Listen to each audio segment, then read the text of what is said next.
Hello नमस्कार दोस्तों, welcome to my another video. I hope आप सब लोग बहुत अच्छे होंगे। आइए आज एक और वीडियो बात करें, हम बात करने लोन सेटलमेंट के लिए बैंक से कब और कैसे बात करनी चाहिए, किन चीज़ों का ध्यान रखना है अगर हम बैंक से लोन सेटलमेंट की बात करते हैं।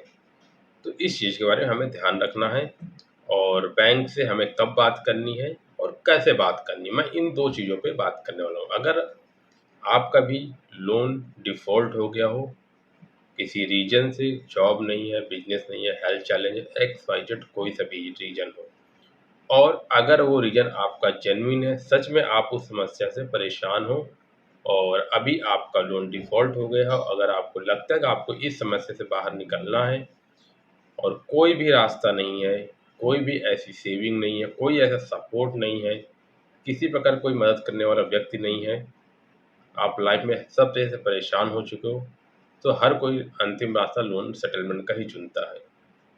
तो अगर आप भी इस तरह से सेटलमेंट के बारे में सोच रहे हो, तो मैं इस वीडियो में यही बात कर रहा हूँ कि लोन सेटलमेंट के बैंक से कब बात करनी चाहिए और कैसे बात करना चाहिए।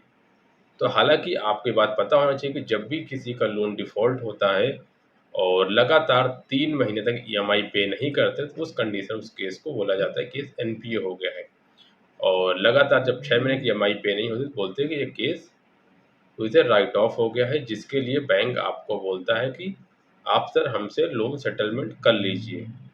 ये सामने से बैंक खुद बोलता है, जब लगातार 3 महीने प्लस 3 महीने और टोटल जब 6 महीने की ईएमआई बाउंस हो जाती है, तो वहाँ पे बैंक खुद सामने से अप्रोच करता है कि सर आप ये लोन को सेटलमेंट करा लीजिए। क्यों? क्योंकि आप बहुत दिनों से पैसा दे नहीं रहे हैं। बट उन 6 महीनों के दौरान जब लगातार आपकी 6 महीने ईएमआई बाउंस होती है, तो उस दौरान बैंक अपनी तरफ से रिकवरी करने के लिए कोई कसर नहीं छोड़ सकता। जो हथकंडे अपना सकता है, आप तक पहुँचने के लिए जो भी तरीके होते हैं, वो सब कुछ प्रयास करता है।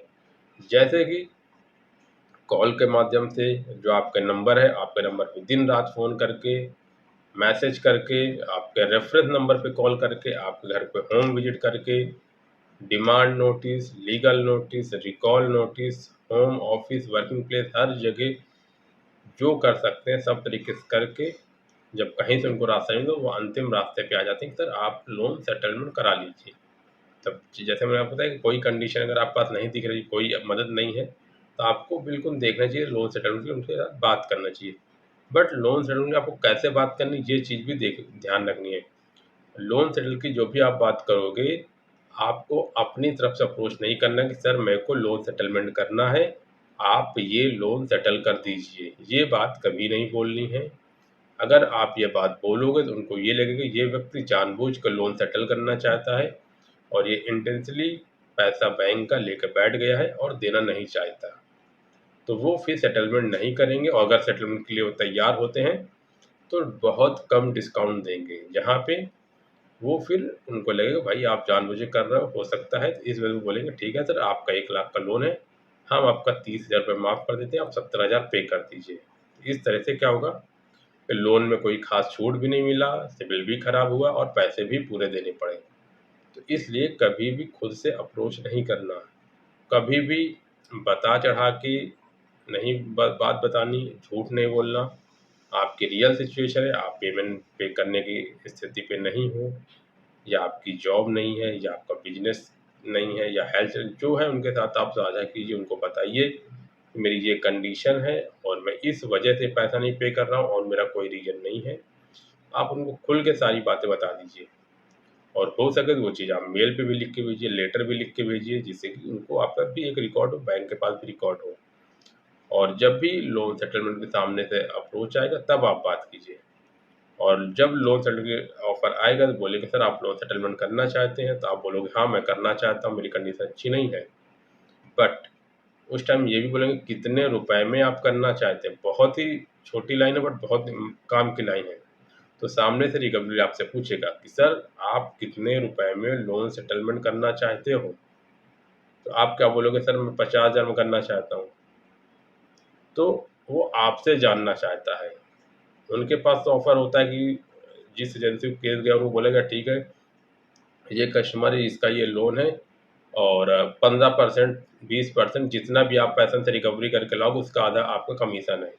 तो एजेंसी वालों के पास कमीशन जैसे मान लो 1 लाख का लोन है और कोई एजेंसी वाला 50,000 रुपये उठा के लाता है तो बोलेगा ठीक है, अब एजेंसी का 30%, 35%, 20% कमीशन होता है उठाए हुए पैसे पे।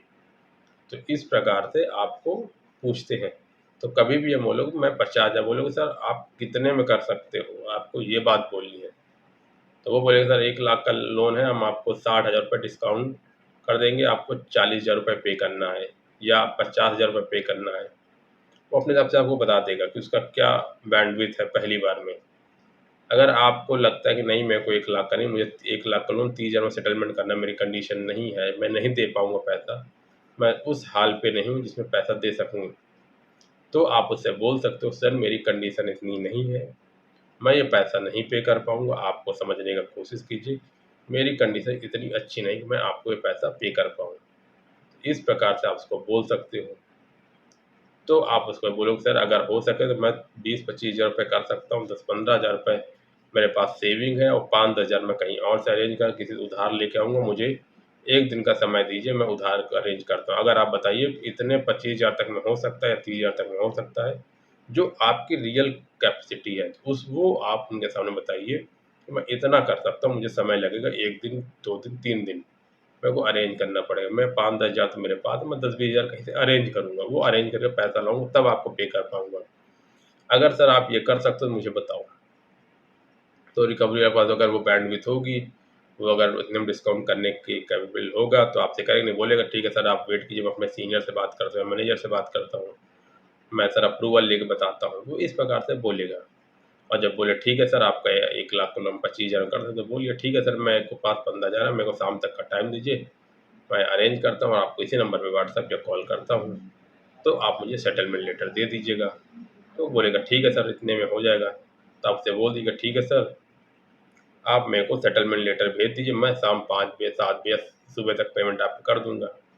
तो वो सामने से रिकवरी वाला फिर आपके लिए 25,000 रुपये में 1 लाख का लोन 25,000 सेटलमेंट का लेटर तैयार करके आपके मेल पे लेटर आ जाएगा। आप वो लेटर देख लीजिए, उस पे अपना लोन नंबर देख लीजिए, डेट देख लीजिए, अगर लगता है वो लेटर सब कुछ सही है, तो फिर आप उसको बोलिए ठीक है सर सब कुछ सही है, अभी मैं आपका पेमेंट कर देता हूँ। तो आप उस टाइम में अपना पैसा अरेंज करके अपने पास रखिए, जब लेटर आ जाए लेटर देख लीजिए, आप संतुष्ट हो जाएँ, तो ऑनलाइन पेमेंट करके उनको कन्फर्मेशन दे दीजिए, उसके बाद वो लोन वहाँ से आपका खत्म हो जाएगा।